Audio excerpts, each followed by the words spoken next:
And my windshield is dirty.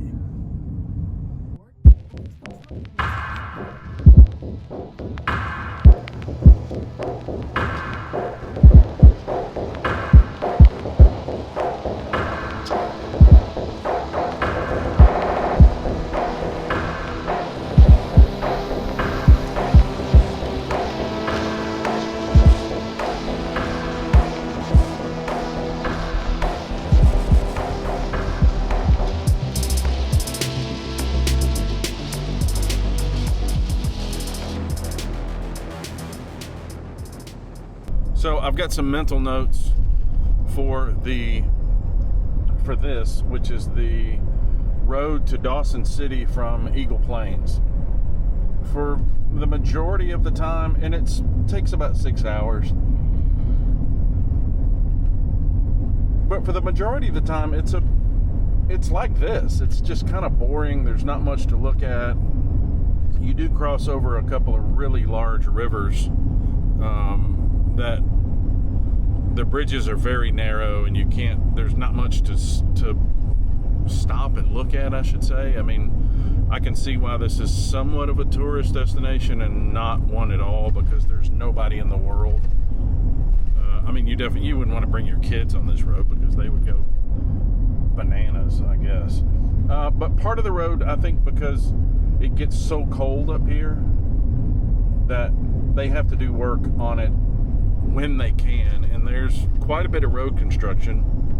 If you saw the clip previously, it's just mud, and they're blasting and trying to, I guess, make the road better. There are very few turnoffs, and that's why I've not done a lot or said a lot about this until now, because it's just kind of this. It's just kind of, you go from point A to point B. There's not a store that you could stop off at and take a leak or get a Coke or whatever. That little orange thing right there, if you see those little flags, that means that the road is deteriorating right there, and look out. And you can see these spots right here. Those kind of spots are a little rough, so you have to be careful. There are some cars that will get in front of you, and if you have a car that's in front of you, keep your distance from it, because it can throw up rocks. But the cooler thing about it is that you can see where that car kind of dips and moves around and jumps and all that, and kind of avoid those. So I don't want to say like super challenging, like off-road, but like here a sign says caution loose gravel. This is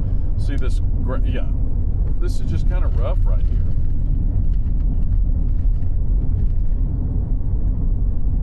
So I'm about 19 minutes away from Dawson City. Dawson City is, and when you're on these trips, I mean, the towns are your it's not a mileage mark or anything. It's just where you got to go from town to town, and you have to lay down miles to get from town to town. And this is the only time on the trip that I'm going to backtrack, because the Dempster Highway to go up to the Arctic is back there, and it's back there by about 20 minutes. So this is kind of an old west, it's a gold rush town that they've kept original, the facades of the buildings at least, and I'll just have to show you when we get there, but that's you and I, of course, when you and I get there. But everybody says it's worth the detour. It's worth the 20-minute detour to go and spend a day in Dawson City, so that's what I'm going to do. So I'm almost there.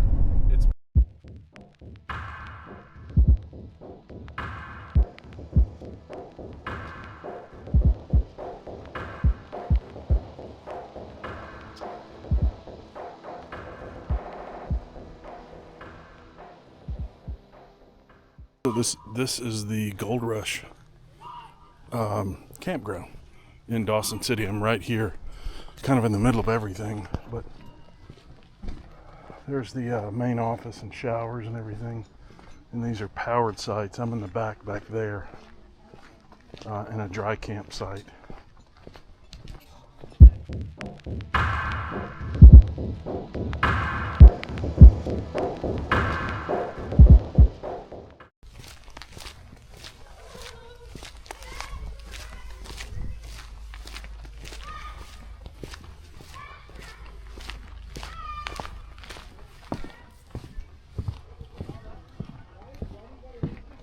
Where the Yukon and the Klondike rivers meet. There's an old steamship.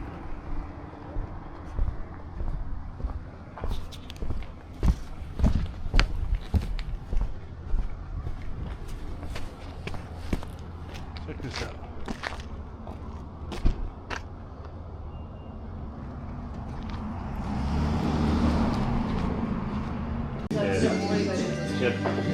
We sat down, can't remember, Mitch had 2 phone calls right after each other.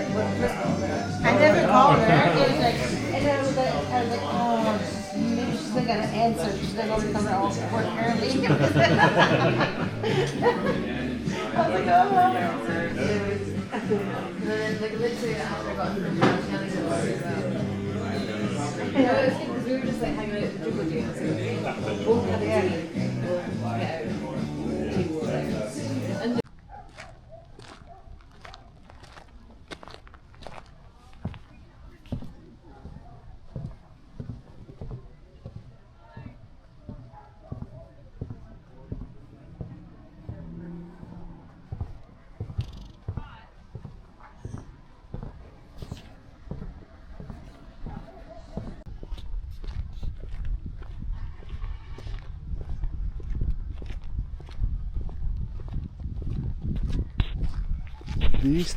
These things were rented $200 a night. $200 for an outside tent.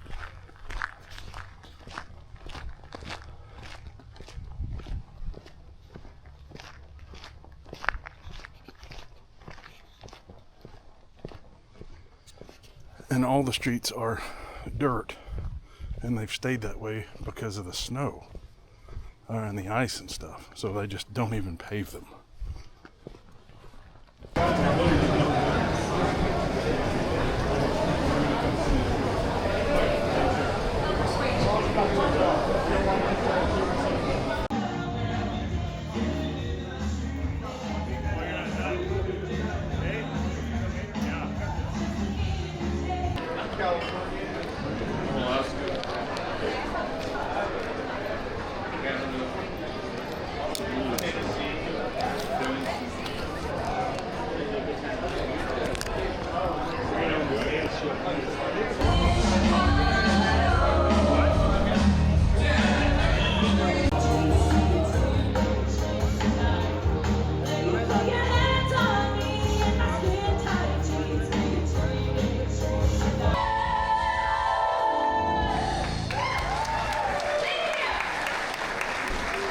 Raining, pouring actually, in Dawson City. Saw the northern lights last night. It was everything it was cracked up to be. Everything. Now I just have to put my tent down in the rain and head out.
The good news is it's raining.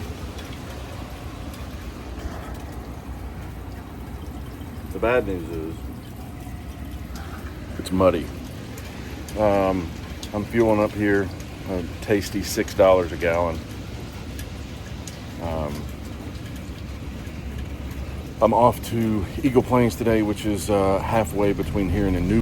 And I think I said this before, but all of the streets are dirt, and they do that because of the snow, I guess. But they just don't pave them at all, so everything is muddy and dirty all the time. But it's a cool little town. I mean, it's just kind of a stopover place. But everything is turn right onto Princess Street, muddy, then turn left onto 5th Avenue. Muddy and dirty.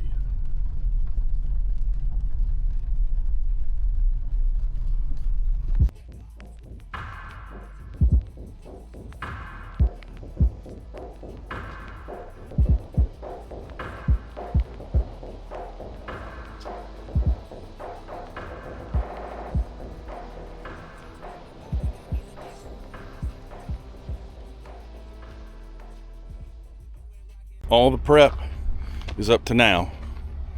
I've made it to the Dempster Highway. Truck is doing great. I'm about to head over that bridge. Once I head over that bridge, I'm on the highway.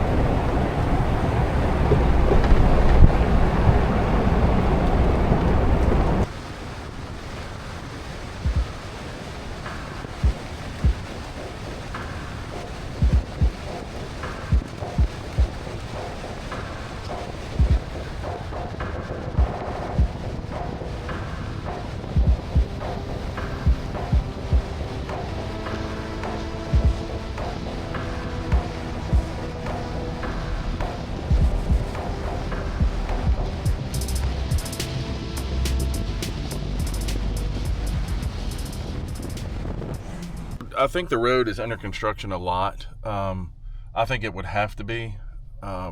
These people are just past it now. They put these, it's a single lane when they work on these roads, so you have to wait at this red light on this muddy road for a long time.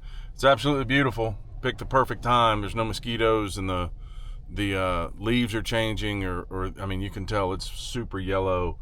But the reds, I don't know if you can see the reds up on the hill up there. I'm going to try to get some better shots eventually. But it's pretty special. Pretty special. Oh, they've got a pilot car up there. See that car with the blinking lights? I don't know. I guess the red light just supposed to make you stop. But the pilot car up there kind of leads everybody through. There's more people. I guess these people are going to Eagle Plains or something, so I'm not sure. One more thing I've noticed on this road is that, and I'd seen it on YouTube as well, that it's built on a berm, which is it's a giant hill, and that's probably 15-20 feet down there. So, and there are 0 guardrails. Let's see what they're doing here. I don't know what they're doing. Working on the road, I guess. Or just, I don't know what they're doing. Driving their dump truck around, or their front end loader. Anyway, the road is built up pretty high. So hopefully it'll level out so I can get to some of these fishing places. It has been really, really hard to get, or to find a place to get a license. The place that I just left in Dawson City, I couldn't find a place to get a license. Or I asked at the grocery store, I asked at the casino, and all different kinds of stuff, but I could never get to it. And the data on my phone is so poor that I can't really access a website. So hopefully, I know I can probably get one in Inuvik. I'm really wanting to fish in these Northwest Territories, which is different than the Yukon. So you go these provinces that everybody else knows, like Alberta and Saskatchewan and Ontario and all of that. But once you get north of that, you get to the Yukon, which I don't know if that's a province or not, if somebody could tell me. And then north of the Yukon is the Northwest Territories. That's where the Arctic Circle is, and that's where I'm going today. So hopefully I'll be able to find a place there to get a proper license to catch all the fish. Or just some of them. Just a handful of them. Just one. I'd be happy with one. Specifically grayling. Still puttering along.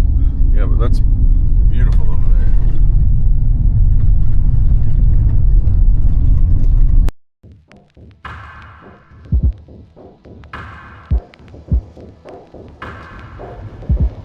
Alright, not sure if you can see or not, but those are wild horses.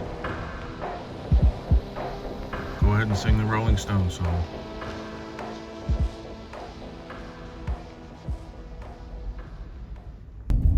And from what I've been told about wild horses, stay away from them. I don't think they're pettable.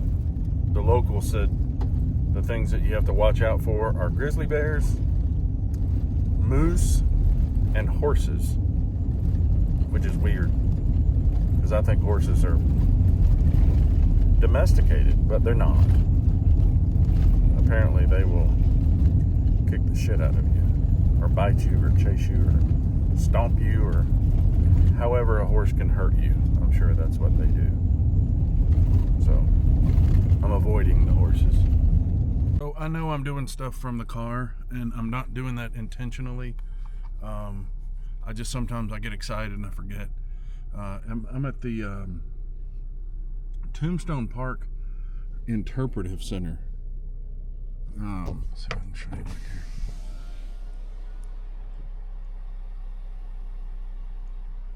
It's the interpretive center for Tombstone National Park. It's their big park up here. But they had Wi-Fi, and I was able to get a Yukon fishing license finally.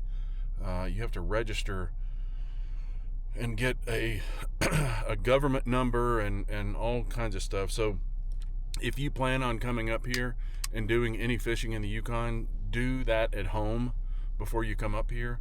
And they're pretty strict on it. I could have gotten a 1 day or a 6 day or a 30 day, and I got a 6 day because I just don't want to do a 1 day, because if I want to fish tomorrow or fish on the way back or whatever. I've already seen a couple of streams, but it is nasty outside.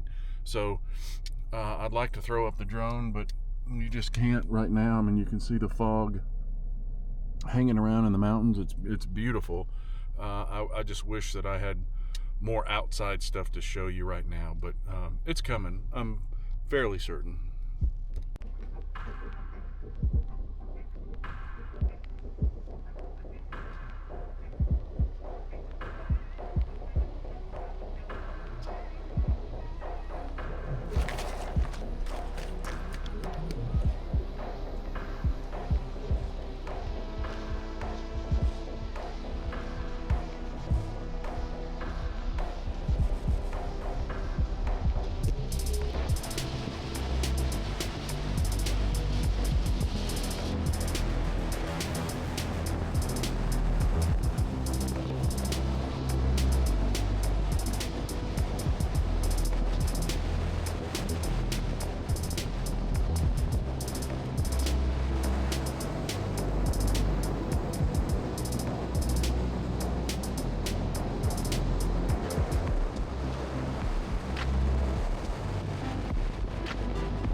While I'm doing this, I'm tying this fly on. How do you think the bike company suggests that I clean that? I don't know, maybe power washer? I don't know.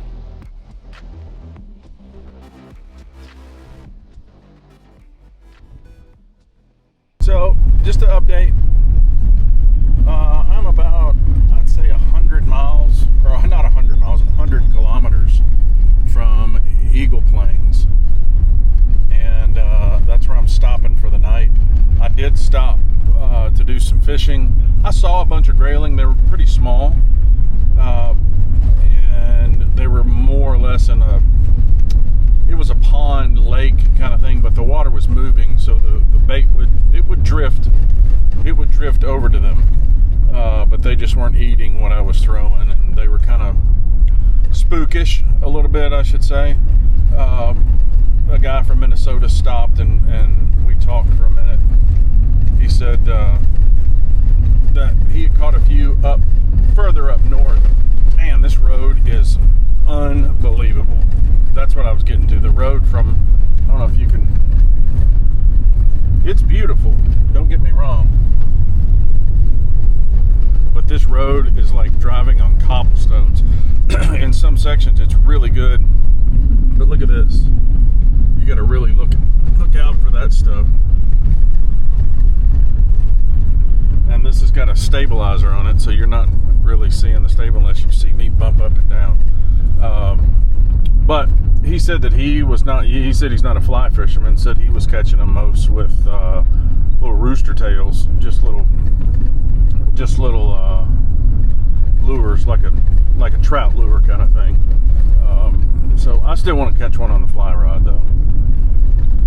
So that's the update. I'm on the valley that you just saw in the drone video is the Ogilvy River, and I don't remember what the name of the valley was.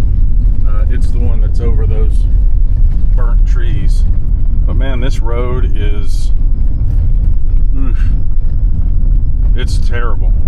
Some parts are really good. Some parts are really smooth where you can just cruise on along at 55, 60 miles an hour, but I'm going 25 right now. It looks like I'm going faster, but I'm not. But it's pretty rough in some sections. I did see a Tesla driving this road, like driving back, and I don't know how they did that. And then I also saw a Rivian. Oh, shit. Ooh. But I saw a Rivian truck. Also, I don't know how I have no idea how they're charging those. I haven't seen a charging station, so I'm sure that they've got some sort of, golly, this is rough. Anyway, all right, off to Eagle Plains. I haven't eaten the whole thing. I've just kind of been snacking on them all day. But I wonder if they're bad for your stomach. I mean, not too much of a good thing. So everything, you know, when you do a shakedown, when you leave, or you're supposed to do a shakedown before you leave, make sure all the rattles, whatever's rattling, fix it. And I could put this down a regular way, but I'm just not. I kept hearing this rattle, and it's this, and this is rattling. It's driving me bananas. So I'm gonna do some home fixing on it.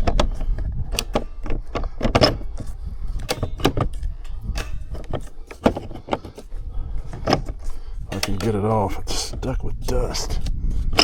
There we go. So what I'm going to do is that I'm going to take a multifaceted bandana. Let's see, where can I put this? I'm going to put it right there at the bottom. See how that works.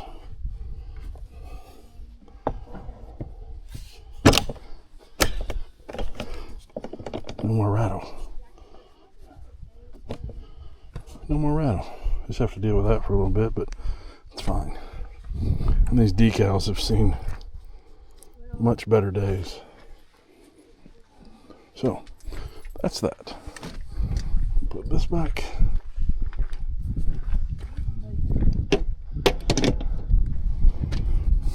All right. And this campsite is filthy.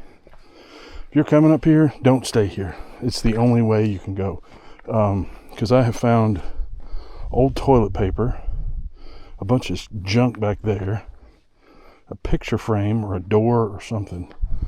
But it's pretty disgusting. And I was going to take a shower here, but I looked at those as well, and they are not usable. It's pretty disgusting.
Eagle Plains Campground. Should be ashamed. This is Eagle Plains Campground and parking lot.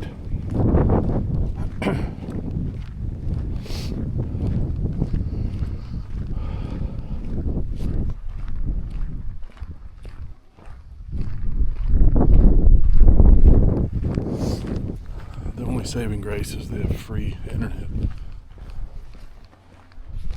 But it doesn't reach out here.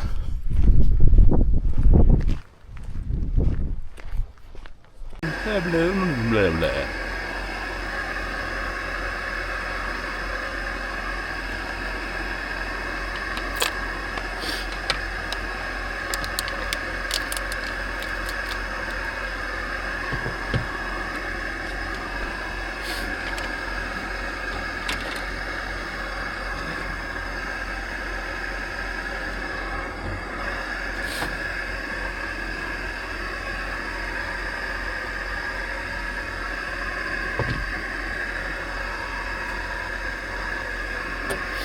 My dad would say, "Good gosh, look at all that coffee. Man, I'll be painting the house after that." Good old dad. Good goodness, good gravy. Look at all that coffee. I don't see how you drink that.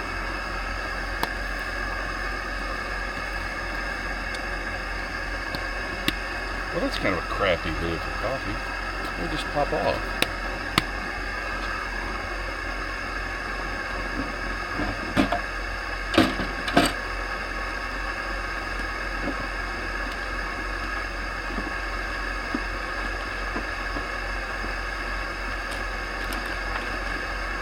Good. Hey, look at all that coffee. Hey, dude.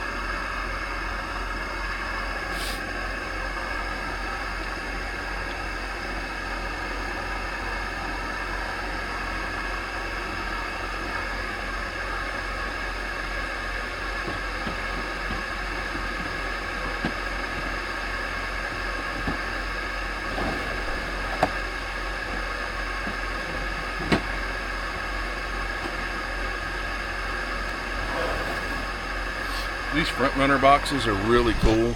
I've got these like this is like dehydrated food, peanut butter, rice and stuff. These things, I've broken just about every one of them.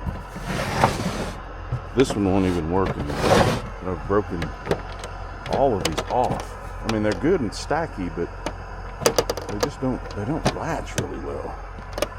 They're made by Dometic, which makes everything for camping. I just don't know if they thought that through. The boxes are great. They stack and they keep all your goods together, but don't count on them for keeping the lid closed.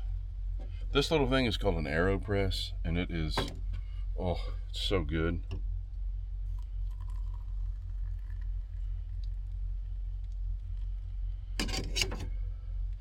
Comes with this weird little spoon. It's not even a spoon, it's just a stir.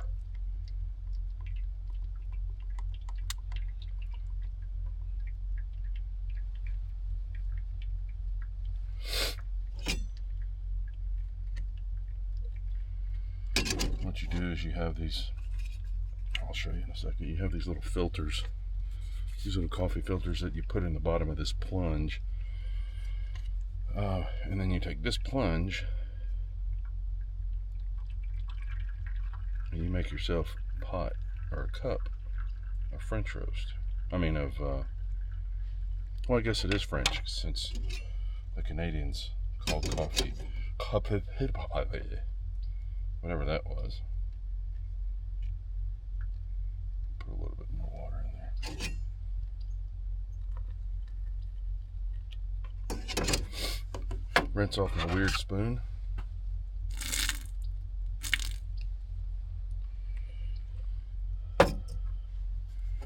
Press this down. Here, I'll show you.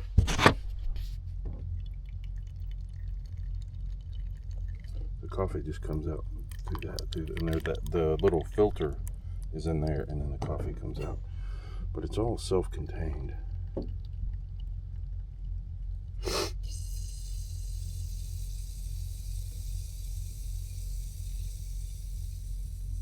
And this flag here is the flag that I've had for a while, but I've kept it in my truck because this table, when it goes up, kind of rattles. So what I wanted to do was, I meant to take this over to the Boy Scouts because they dispose of them properly. They have a ceremony and stuff, but I just haven't done it. All right, so there is your coffee. There's your coffee.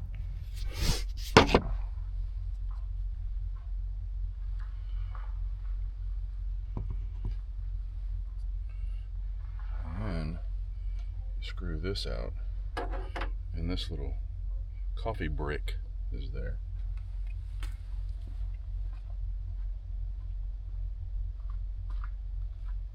then you take a little coffee brick,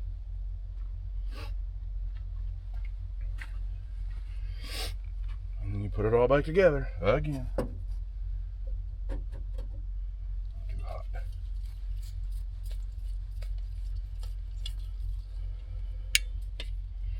And the thing I like about this setup, how did I get mud on that? The thing about this setup is it just goes boop, boop. And I put my lid on. Close that. And that is a little stove, or a little water boiler thing. But then you have your cup, because I couldn't find my cup this morning. I was going to make just like drip coffee, but I couldn't find my cup. Imagine that. Oh, and then you put this back together like that, and then the spoon and everything. I know it looks like it won't fit. Watch it. Oh shit.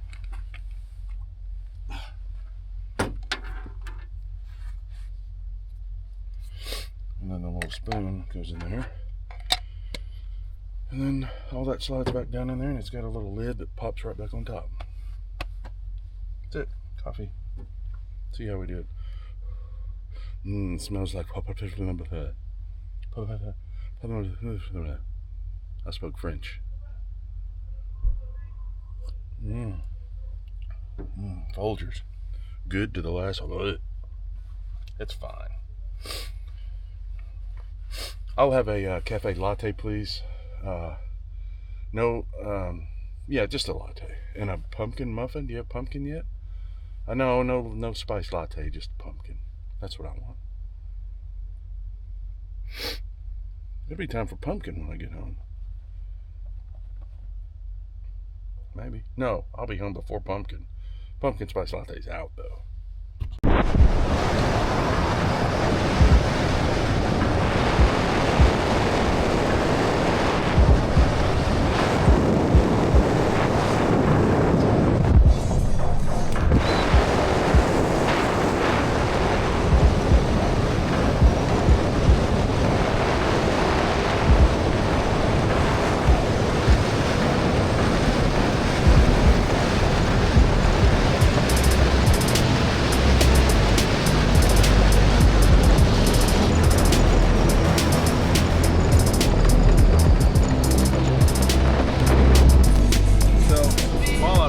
here for a minute, I do want to show you this.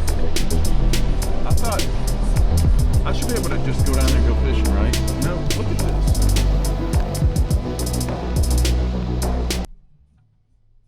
So what I read last night is that they built this road on top of the permafrost, but they had to keep building up dirt to keep it, I guess, stable or something like that. You can't get down there. You can't. I mean, you could, but I don't know if you could get back. I couldn't get back up because it's all just gravel. But they built it way up. I don't know what it's like further up that I go, but we'll see.